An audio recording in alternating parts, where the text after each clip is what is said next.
요한복음은 다른 세 복음보다 시대가 지나서 쓰여졌다. 그렇죠? 네. 그래서 어떤 특징이 있느냐? 요한복음 특징 1. 십자가의 산 증인은 부모 세대가 십자가 세대 다 죽었다?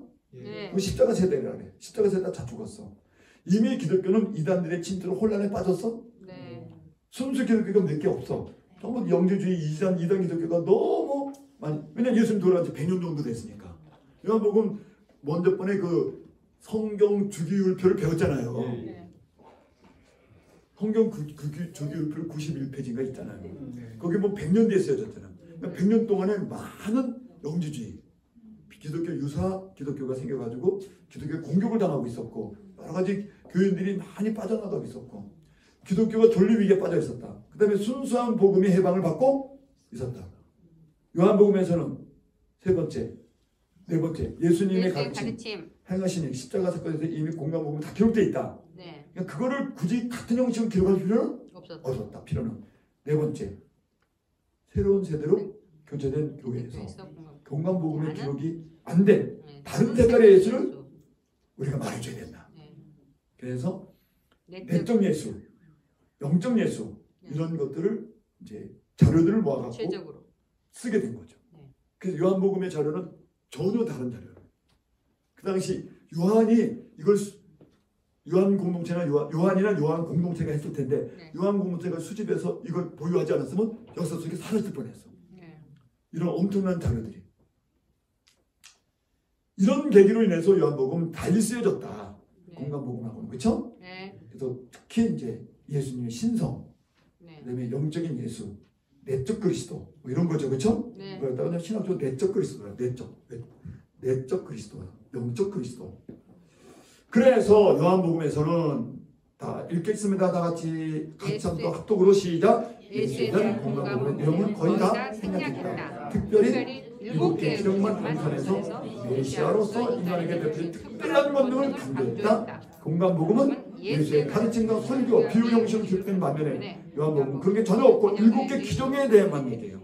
그래서 유대인의 격한 논쟁, 7개 기적을 베풀면서 아주 그들과 격한 논쟁을 해. 마태마가 누가에는 거의 없는 장면들이에요. 그래서 성에 예수님의 신성, 그리스도 성에 대해서 자기 변증을 하는 거야. 예수님. 근데 공간복음이나 마태마가 누가를 공간복음이라고 그래. 같은 자료에서 추출했다 그래서 공간. 그런데 거기는 이렇게 격한 논쟁 중심은 안 돼 있다. 논쟁을 하긴 하더라도 그것이 핵심은 되지 않았다. 예수님의 자기 증거가 없다. 여기는 정확하게 자기 증거를 한다는 거죠. 자, 이제 거기서 박스 처리합니다. 요한복음은. 네. 글을 읽는 사람이 박스 처리하시면 되는 거예요. 박스 처리하고 다 같이 시작. 요한복음은 예수가 자기를 변증한 자증의 책이다. 요한복음의 7개 기적에 대한 이야기가 7개 자기 선언. 나는 뭐뭐이다. 라는 자증이 나온다. 특히 유대 절기에 맞춰서 주로 많이 해요. 이거를. 그래서 이 요한복음을 연구한 학자들은 절기복음 또는 예수님의 자기 증언, 예수님의 자기 증언 복음이에요. 그래서 요한복음은 각 절기, 유월절, 초막절, 수전절에 맞춰서 예루살렘에 이제 올라가서 메시아로 해가신 기적과 자기 변증을 하고 있어요. 사실 1번 만화주에 있어요. 네, 거기 보면 써 있어요. 그래서 이제 이런 것들이 이제 쭉 써 있는데 이런 건 주로 절기 때 주로 일어나고 있는 거예요.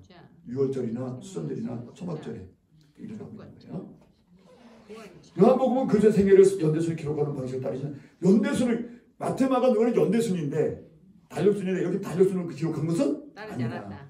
요한복음은 21장 25절에서 결론을 얘기한다. 많은 자료가 있었다. 21장 25절 펴보겠습니다. 요한복음 20. 자, 시작. 예수께서 행하신 일이 이 외에도 많으니 만일 낱낱이 기록된다면 이 세상이라도 이 기록된 책을 두기에 부족할 줄 안다. 너무 과장법 아닌가? 이 세상에 둘 곳이 없을 만큼 많다. 자료가. 어머 그럴걸요. 근데 그렇게 많은 자료 중에 내가 낱낱이 기록하기는 어렵다. 거기서 7개만 엄선을 하겠다. 예수님의 이야기 가운데 7개의 기적만 엄선하고 7개 자기 증언한 것만 내 기록. 이거 외에도 엄청난 자료가 많았다. 그래서 이 자료가 손실이 됐어요. 그래서 요한이 어떤 다른 자료를 가지고 썼다는 걸 알게 되는 거예요. 이런 거죠. 자, 7개 기적입니다. 네. 첫 번째 표적, 네. 거기에 사파가 들어있어. 네. 그래서 이제 물을 포도주로 변화시킨 거죠. 네. 그리고 이제 사파가 들어가 있고, 두 번째 표적, 세 번째 표적, 네. 눈을 얼굴 보세요. 네. 네 번째는 뭘까요? 보리떡. 보리떡이죠. 드디어 2마리 물고기, 물고기. 그쵸? 네. 어린아이가 나온 거예요, 그쵸? 네. 그걸 갖다가 내놨잖아요, 그쵸? 그 기적, 그 다음에 5번째 표적, 물리로 거리신 거. 6번째 표적, 나면서부터 소경된 자. 이것 때문에 난리가 났었죠. 네. 나면서 소경된 자 때문에 뭐 한바탕 난리가 났었지. 이것 때문에 또 유대인들하고 막 엄청 싸우지. 7번째 표적, 죽은 나사로 살린 나사로 살리는 것 때문에 또 난리가 난 거잖아. 그래서 아이고 참 나사로 진짜 참 대단해. 죽었어. 근데 이제 뭐 사람들이 어떻게 하면 좋으냐 울고 그러니까 예수님이 분이 나가셔가지고 왜 이 사람 죽은 거 그렇게 우냐. 분을 내셨지. 통분이 여기셔서 분통이 여기셨다. 나사로 죽은 게 분통이 여긴 것이 아니고 그 죽은 걸 가지고 그가 믿다가 죽었으니까 믿음 안에 죽은 거는 부활한다고 예수님이 선언해 줬는데 그걸 믿지 못한 걸 가지고 그 가족들과 그 때문에 문상객들한테 화를 내셨지. 그 다음에 이제 7개 자기 선언. 나는 뭐다? 떡이다. 생명의 떡이다. 만나 얘기하면서 말씀하신 거죠? 네. 그렇죠? 만나 얘기하면서 너희가 어떻게 하늘에서 그런 그 내려온 그 떡만 갖고 사는 게 아니다. 하나님이 하늘에서 떡을 먹여준 거는 그게 광야에서 농사도 짓지 못하고 굶겨 죽게 생겼는데 만나를 통해서 그렇게 40년 동안 먹이신 이유는 사람이 떡으로만 사는 것이 아니고 하나님에 대한 믿음 가지면 살 수 있다는 걸 보이시기 위해서 일부러 만나를 내려주셨다. 그러면서 내가 그 만나보다 더 귀한 떡을 줄 거다. 그래서 나는 생명의 떡이다. 구약에 있는 모세도 하나님이 역사하실 때 그런 믿음을 책망하시면서 믿음 없는 걸 꾸짖기 위해서 만나까지 내려줘갖고 했는데 그거 만나를 내려준 거는 그렇게 해석했어요. 만나 내려준 이유는 너희가 입에서나 사람이 생산한 떡으로만 먹고 사는 게 아니고 하나님의 입에서 나온 말씀이라는 건 결국 하나님의 영이에요. 영에 대한 우리의 믿음을 통해서 먹고 살 수 있다는 걸 보여주려고 기적을 베풀어 준 거다 구약에. 근데 그보다 더 큰 기적이 나다. 난 생명을 준다. 생명의 떡이다. 그 만나는 먹어도 죽었거늘 그렇게 해서 죽었거늘 지금 내가 준 떡은 죽지 않는다. 생명의 떡을 먹어라. 난 생명의 떡이다. 나는 세상의 빛이다. 나를 따라다니는 사람은 어둠에 있지 아니하고 빛 가운데 살게 되고 빛으로 가게 될 거다. 나는 양의 문이다. 문이라는 건 구원의 문을 말하는 거죠. 이제 양의 문이다. 그래서 들어오면 나가면서 꼴을 먹게 되고 더 풍성히 먹게 된다. 그러면서 양의 문이다. 구원의 문을 얘기한 거죠. 나는 뭐다? 선한 목자다.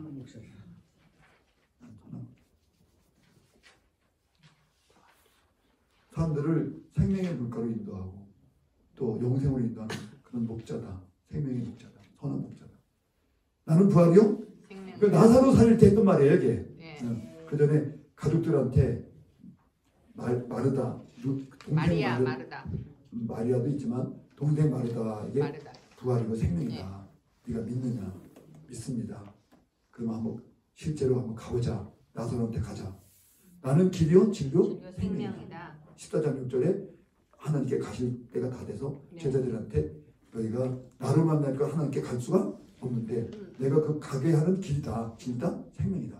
나는 참 포도나무. 고백 설교 때 나온 거죠? 네. 그렇죠? 14장에서 다 끝났는데 일어나 가자 그래놓고 되게 재밌어요. 그게 요한복음 14장을 열어봅시다. 일단 보면은 13장부터 세족식을 하시고 네. 14장에 이제 성령 받아라. 응? 성령이 오면 아까 얘기했잖아요. 네. 세례 요한의 아니 요한 사도의 성찬은 성령이 내주하는 데까지다. 네. 그리고 사랑까지 이끌어 가신다. 그렇잖아요. 그러니까 내주 성령 내주를 얘기한 거예요. 여기서. 발 씻는 거 성찬 얘기하고 내적 성찬 얘기하고 성령이 내주할 거다. 14장에. 그게 성찬이니까. 요한은 그 성찬의 의미로 그 얘기를 한 거니까. 성령의 내주를 성찬으로 본 거예요. 성령이 내주할 거다. 그래서 14장에 성령 내주를 얘기하는 거예요. 18절에 보면 그분이 오시면 고아와 같이 버려두지? 아니야. 조금 있으면 세상에 나는 십자가 달려서 죽고 가서 성령을 보내면 너희는 성령을 통해서 나를 보게 된다는 거예요. 네. 성령을 통해서 너희가 나를 보게 된다는 거예요. 이는 내가 살아있다. 너희도 살아있습니다. 그날에는 성령이 너희에게 내주하는 날에는 내가 아버지 안에 너희가 내 안에 내가 너희 안에 너희 서로 안에 있다는 거야. 생명을 공유한다는 거지. 서로 생명을 동일하게 공유하기 때문에 내가 어디 먼 데 갈지 안 느껴질 거다. 너희 옆에 있거나 같이 있다는 걸 느껴질 거다. 그 얘기를 하시는 거예요. 아멘. 아멘. 네, 그러면서 다 얘기를 했어. 그래서 25절에 야 보혜사 얘기를 한 거야. 내가 가면 내가 너에게 보내겠다. 뭐를? 성령을. 보혜사는 도움 주는 사람이란 뜻이에요. 도움 주는 자를 보내거든. 일생 내내 너희가 영생으로 이끌어 갈 사람을 보내줬겠다. 성령을. 그래서 너희들 끊임없이 보양해주고 보호해주고 그렇게 이끌어가는 성령을 내가 보내줄 거다. 그럼 그가 너에게 모든 걸 가르치고 내가 말한 것을 생각나게 하고 내 평안을 너한테 주고 28절에 가서 그래서 내가 아버지한테 가는 게 오히려 기쁜 거다. 자꾸 너희가 슬퍼하고 내가 어디로 간다고 자꾸 고민하지 말아라. 왜냐면 10장의 1절에 마음이 근심했잖아. 1절에 왜? 가신다니까 자꾸. 그러니까 10장 36절에 주여 어디로 가려고 합니까? 이러는 거지. 10장 36절에 있잖아 앞에. 바로 14장 바로 앞에. 베드로가 아니 어디로 간다고 자꾸 간다 그러니까. 너가 자꾸 왜 우리 못 따라온다 그럽니까? 난 따라가겠습니까? 넌 못 따라올 걸 그러는 거야. 30절 베드로가 넌 내가 가는 걸 못 따라온다. 그러면서 내가 너희를 버려두는 게 아니야 그러는 거야. 그렇죠? 그 다음에 14장에 와서 그러니까 마음에 근심이 많았어. 야 너네 하나님 믿냐? 나도 좀 믿어라. 내가 가면 너네 구할 곳을 내가 마련하러 가는 거다. 그렇죠? 네. 예. 도망가 또 그래. 또 어디로 가냐? 또 물어. 아니 어디로 가는데 자꾸 있습니까? 당신 가는 길을 우리가 모르는데 어떻게 합니까? 뭔 소리냐? 내가 길고 지르고 생명인데 무슨 너가 자꾸 어디로 가냐고 얘기하느냐. 그러면서 이제 이런 얘기를 좀 빌립이 또 물어. 아니야. 그럼 그 아버지 보여주세요. 그래. 자꾸 아버지한테 간다니까. 내가 너희한테 이렇게 많이 보여줬는데 어째서 아버지를 못 봤느냐. 내가 하는 일 내가 하는 게 내 아버지가 내한테 한 거다. 이렇게 말하면서 그러면 이걸 우리한테 적용하면 조목사님이 사는 게 조목사가 사는 게 아니에요. 하나님이 그 안에서 있어서 같이 사는 거야. 아니 내가 이렇게 사는 걸 보고 모르냐 내 아버지를? 하나님을 내 안에서 못 봤다는 얘기냐? 이렇게 되는 거지. 요한복음 14장에 그거 끝나고 나서 맨 끝에 봅시다. 31절 다 같이 시작. 오직 내가 아버지를 사랑하는 것 같과 아버지께 명하신 대로 행하는 것을 세상에 알게 하려 함이라. 그리고 설교가 끝났어.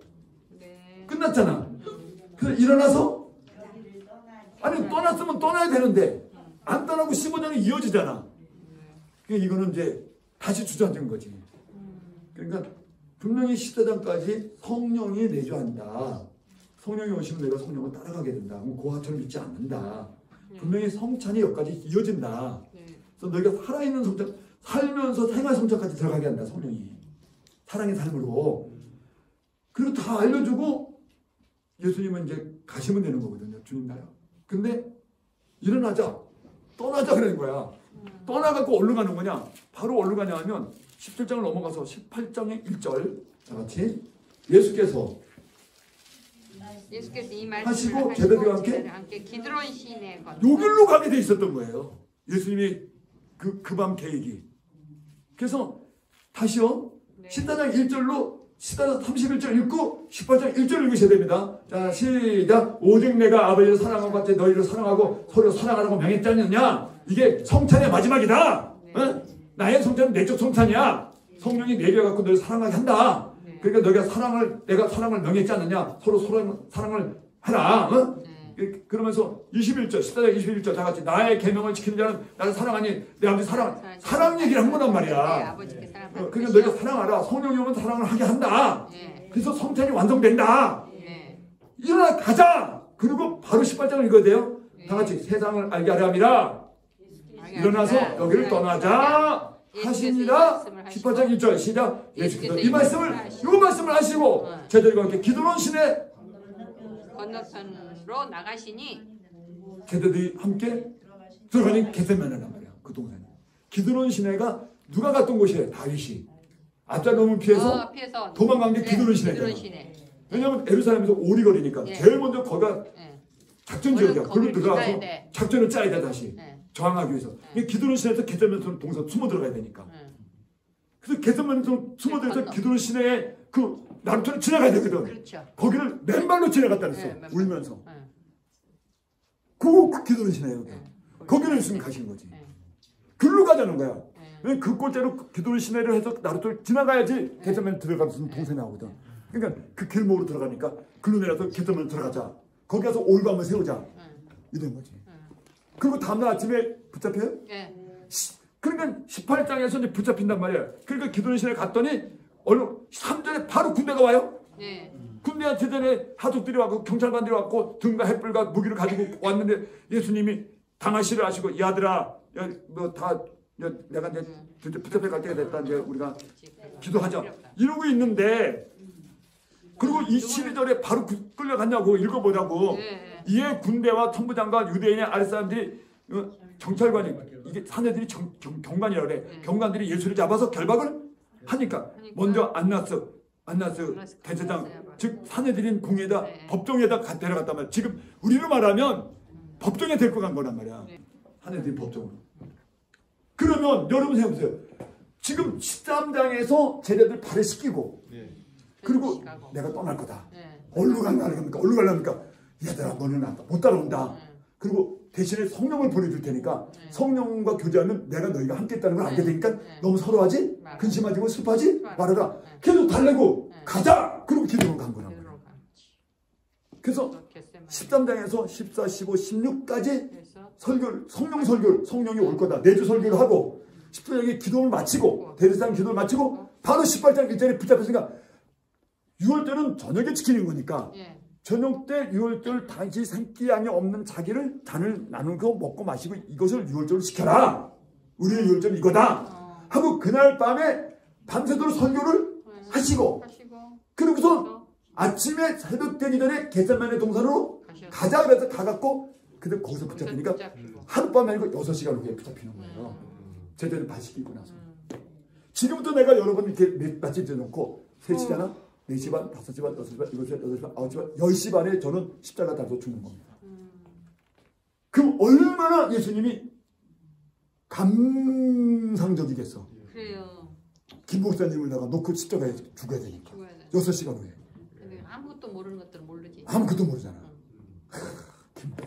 어디 가냐. 내 마지막 부탁할게. 성령을 쫓아. 성령을 쫓아. 이러고 간 거라. 성령을 내주하게 돼. 성령을 쫓아라. 성령과 교제라. 저 뒤에 이제 나와요. 뭐가 나오냐면 미리 볼게요. 마지막 부분에 149페이지 먼저 읽겠습니다. 바로 이 성찬 예식의 워낙에 제기해진 부분이에요.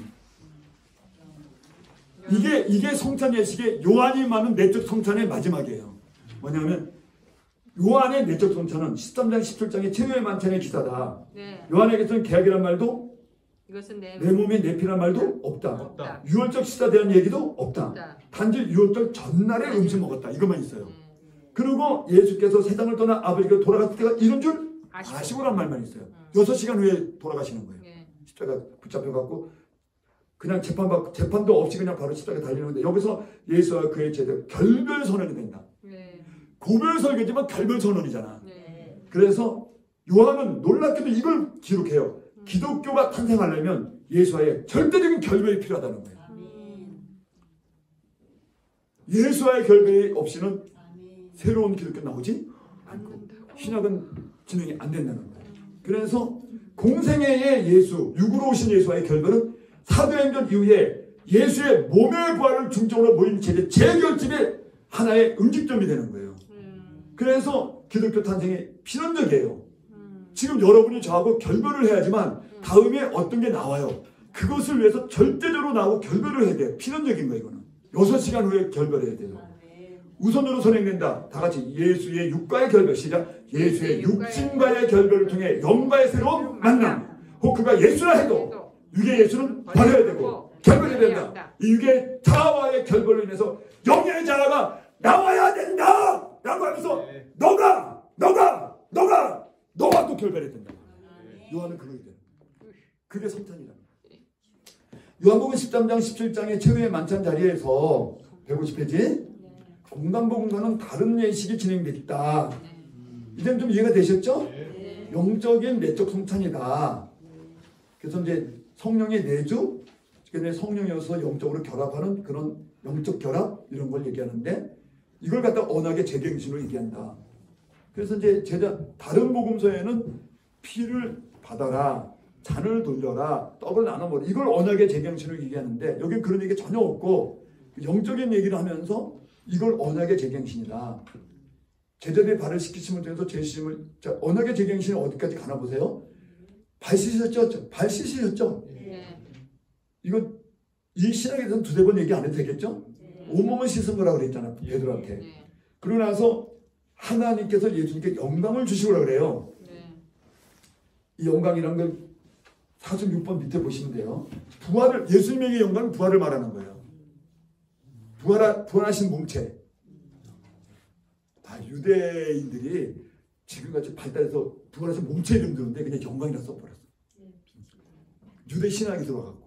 그래서 그러니까 제자들도 유대인들에게 오랫동안 이렇게 성장했던 사람들이니까 그런 용어를 빌려 쓰는 거죠. 그래서 예수님의 부활의 몸체를 주시고 영광을 주시고 또 그런 말면 사람들에게 영광 또 몸에 근데 써놨네 내가 가로해놓고 써놨네 몸에 부활에 써놨네 영광을 몸의 부활을 주신다는 것. 제 씻음을 주고 네 몸의 부활을 주고 성령을 증거로 주잖아요. 성령을 사람들이 부어주고 증거로. 그리고 나서 성령 내주라고 그랬잖아요. 나서 너희가 사랑까지 가는 거야. 그러면 칠판에 한번 적을게요. 한번 이제 정리해서 한번 적을게요. 그러면 요한의 성찬은 내적 성찬인데 우선 뭐냐면 예수님의 십자가의 죽음을 통해서 그 다음에 제스승이 일어나? 그 다음에 순서대로 제스승이 일어나면 그 다음에 지금 뭐라 그래? 몸의 부활의 영광이 선언이 돼? 그렇지. 이것이 이제 선언이 돼. 몸의 부활이 선언되고 그 다음에 이걸 증거하기 위해서 성령이 내주해? 성령이 내주하고 여기서 끝나진 않아. 사랑의 기별까지 가는 거야. 성령이 내려서 이 성령이 뭐 재밌게 얘기하라고 여러분 몸 그랬지만 성령이 이제 문 목사님의 몸, 인격, 감정 이걸 다 섞어갖고 그래서 사랑이라는 걸로 생산을 시켜. 사랑을 생산시키고 여기까지 해서 계명을 세 계명을 지키게 해. 그래서 이 전체가 지금 요한은 내적 성찬이라는 거예요. 이게 예수님이 성찬식 할 때 여기까지 얘기하신 거다. 그래서 14, 15, 16장이 다 들어있어요. 이게. 이 얘기가. 그래서 14장에서 서로 사랑하라. 13장에서 다 씻고 나서 온몸을 씻은 자는 발만 씻으면 되는데 내가 지금 씻은 것처럼 이렇게 발만 씻으면 된다. 근데 이것이 서로 사랑이다. 그래서 너가 서로 사랑하라. 이건 새 계명이다. 새 언약이다. 근데 잔을 돌리는 게 새 언약이잖아. 여기는 서로 사랑을 돌리는 게 새 언약이야. 그래서 다르죠. 그래서 내적 성찬이지. 사랑, 근데 그것조차도 성령께서 내주에서 사랑을 이끌어 간다. 성령께 전투를 의탁하고 그 15장에 가재 붙어 있어라. 너는 가재니까 그 포도나무에 붙어 있어라. 그러면 그 가지가 깨끗해서 더 많은 열매를 맺게 된다. 즉 성령에 붙잡히라는 거예요. 그래서 사랑의 열매까지 맺혀지는 데까지를 구원으로 보는 거야. 누가? 요한. 그래서 거기까지가 성찬 구원, 성찬 언약으로 보는 거예요. 그 얘기를 한 겁니다. 47번 맨 밑에 사랑의 계명 다 같이 읽겠습니다. 나나주에 9.5포인트짜리 시작. 사랑의 계명 안에는 그가 성령이 결국 형제를 사랑으로 한다는 말이 전제되어 있다. 그 성령이 서로를 사랑하게 해서 그 하나님의 아들 가로 해놓고 죄와 사함에서 구원되어서 영생하게 하는 생명의 사람이 되어서 확증하도록 한다는 말이다. 성경에서는 마치 예수께서 서로 사랑하라고 명령한 것처럼 들리지만 실은 원문에서 가정법 명령이다. 그러므로 내가 너희를 사랑한 것처럼 너희도 서로 사랑할 터인데 그 성령의 인도를 받아갖고 마땅히 서로 사랑해야 되지 않겠니? 이렇게 가정법은 협의잖아, 협의. 그러니까 그렇게 될 텐데 그렇게 하는 게 어때 하고 부탁하는 게 가정법이니까. 그러니까 부탁을 한 거란 말이야. 그렇게 하는 게 맞지 않겠니? 결국 서로 사랑하게 될 거야 라는 말이에요. 이렇게 풀어서 들은 거죠. 제가 당시에 예수님의 같은 감정과 정서까지 넣어갖고 서로 사랑해. 목상수 받았잖아. 서로 사랑해. 안 하면 지옥 가. 이렇게 한 게 아니고, 그게 아니고 율법으로 말한 게 아니고 성령이 와서 여기까지 내주해서 이끌어간다. 너희가 사랑할 수밖에 없게 이끌어가니 너희가 사랑하게 될 거다. 사랑해라. 사랑해. 성령이 하게 할 거야. 어차피. 그러니까 해. 그 사람 고백해서 감옥을 넣으면 너 사랑 때문에 할 수 없이 신방 가야 되잖아. 면회 가잖아. 그리고 면회 가니까 또 지지분상이야. 그러니까 할 수 없이 그 집에 또 생활비 대줘야 되잖아. 그러니까 빚쟁이를 빚 안 갚았다고 감옥에 떠놓고 생활비 또 내가 대줘야 돼. 그냥 어차피 그럴 거니까 고발하지 마라. 이런 뜻이야. 저는 그럴 것 같아. 아무리 저 사람 나한테 나빠도 화가 나서 저 사람 감옥에 좀 넣으세요. 사회 정의를 세워야 됩니다. 넣어놓고 내가 또다시 신방 면회 가가지고 같이 울다가 생활비 대주다가 나만 망쳐. 그것은 몰라. 너무 가난해져 내가. 그 사람들 생활비 대주다. 어차피 그렇게 될 건데 아예 처음부터 사랑하면 되지 라는 뜻이에요. 예수 믿는 사람은 그럴 수밖에 없어. 저번에 여러분도 다 그래요. 어쩔 수 없죠. 그래서 우리는 싸워봐야 손해야. 싸우고 난 다음에 그분이 또 보살펴줘야 되고 또 뭐 갖다 줘야 되고 그러니까. 지는 게? 성탄 예식에 대한 본질은 우리 요한복음 6장에 있다. 6장 가서 집에 연구해 주세요. 네. 이제 떡이잖아. 타놓은 생명의 떡. 거기에 있다. 거기 이제 그게 진짜 생명의 떡이라고 자세히 나오니까. 내 살을 먹고 내 피를 마신 사람은 내가 그 안에 거저고 내가 그 안에 거저한다. 이게 생명의 떡을 대신 얘기하고 있어. 요한복음 6장에. 같은 맥락이야. 그렇죠? 그래서 내가 거기서 말해. 내가 진실로 말하는 인자의 살을 여기 있어. 여기. 마태, 마가, 누가 복음이 여기 있다고. 되게 23장에 나오는 게 여기 와 있어. 그래서 내 살을 먹고 내 인자의 피를 마시는 않으면 너희 안에 생명이 없고 내 살을 먹고 내 피를 마시는 자는 영원히 생명. 여기에 성찬식이 있어. 6장에. 원래 6월절 마지막 죽기 직전에 6시간 전에 해야 되는데 오늘 공생회 시작할 때 초기에 얘기했어. 또 오히려 6장에 마태, 마가, 누가에 있는 성찬에 대한 얘기가 여기에 있다는 거예요. 여기서 6장에 있는 먹는다는 단어가 화이고는 SCO의 그 완료의 형태예요. 그래서 SCO의 완료 형태인데 화이고인데 트로그로 돼 있어. 저도 이거 보고 굉장히 놀랐어. 그래서 연구를 들어간 거예요. 그러니까 화이고가 아니라 트로그인데 오도고도 또는 갉아먹거나 안주가 식사를 오도고도 갉아먹어. 그러니까 이거는 진짜 식사를 말한 것은 아니다. 종교적인 제의를 말한 거다. 그래서 그런 예수님과 영적으로 그렇게 오도고도 갉아먹듯이 그렇게 아주 그냥 아주 맛있다. 예수님이 이러면서 아주 그냥 진짜 근데 진짜 어느서 목사님 맨날 그래. 너희가 기도할 때 예수님과 밀실에 기도할 때 아이고 맛있다.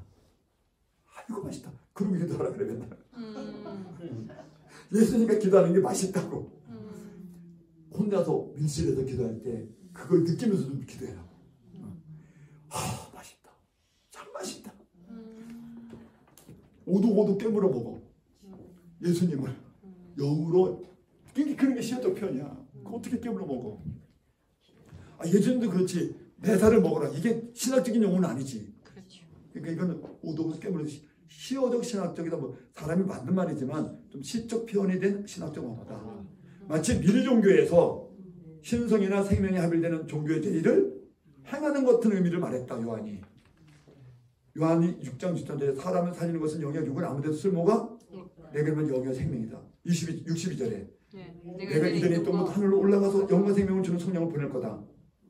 요한은 성찬 예식이라는 말 대신에 다른 형태의 성적 영찬을 말하고 있다. 요한에게서 성찬은 이런 거다. 뭐 다 얘기했으니까 이제 건너뛰겠습니다. 그래서 예수님이 진짜 성찬을 이루기 위해서 하늘로 올라가셨다 이 얘기야. 요한은 그 성령을 내려보내야 성찬이 일어난다. 요한에게서 성찬 예식은 예수께서 자기 몸을 인류의 죄를 대가로 내어줌으로 죄를 산다는 개념보다는 더 깊은 의미가 담겨 있다. 다 같이 읽읍시다. 요한에게서 왜냐하면 단지 죄를 깨끗하게 하는 성령의 개념을 넘어서서 성령을 내주고 생명으로 나게 하고 영원히 영생하게 하고 그래가지고 사랑까지 이뤄내게 하고 그래서 계약을 재갱신하고 이렇게 되는 거죠. 그래서 이걸 언약의 재갱신. 그래서 맨 밑에 새 언약이다. 그래서 한 걸음 나가서 이 언약은 그리스도 안에서 구원이 완료된 자가 되면 육체로 이 땅에 타되 성령만 하면 된다. 사랑만 하면 된다. 그 사랑조차도 성령이 하게 한다. 여기까지가 이제 요한이 말하는 구원론이야. 그 말은 성찬론이야. 자, 내가 너에게 새 계명을 주노니 너희가 서로 사랑하라. 요한복음 13장 34절 발 씻어도 주고 밥하신 말씀이에요. 예수님 요한에게서 이 언약은 단지 죄사함에 그치는 것이 아니고 성령에 의해서 결국 사랑의 삶까지를 보장한다는 거야. 보장한 언약이다. 보장한 언약이다. 나는 사랑의 삶까지 행해야 되는 언약이다. 이렇게 말을 안 하려고 그래. 그는 분명히 우리가 행하지만 우리 힘으로 하는 게 아니에요. 그래서 그거 사랑의 삶까지 들어가게 할 것을 보장한 언약이다. 성령이 아가페적 사랑을 행하게 해서 은혜 받은 그 구원을 계속 지속시킨다. 그 이유는 예수께서 주신 그 성령이 구원받은 자와 사람을 영생으로 들어가게 하실 뿐 아니라 그 사람을 하여금 반드시 그의 분량에 맞게 사랑의 삶까지를 유도해 주시기 때문에 그렇다. 그리고 거기까지를 유도하시는 구원이기 때문에 끝났습니다.